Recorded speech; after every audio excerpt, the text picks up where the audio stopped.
Hi, welcome to Move Internet. So in this video, I'm going to explain what is AGR. AGR stands for Adjusted Gross Revenue. This is 8% of your revenue after adjustments paid to the Government of India. That is the Department of Telecom.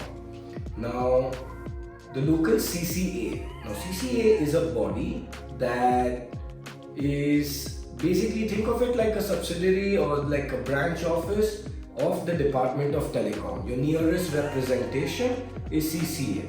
Now the CCA will onboard you towards something called a Saras portal.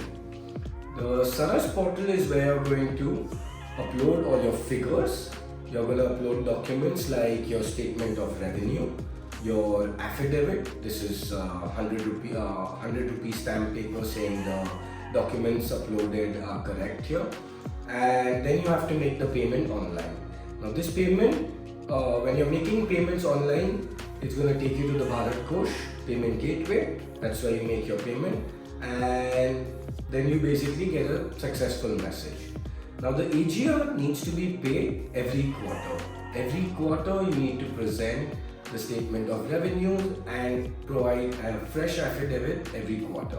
If you like this video, like us, subscribe us, and thank you.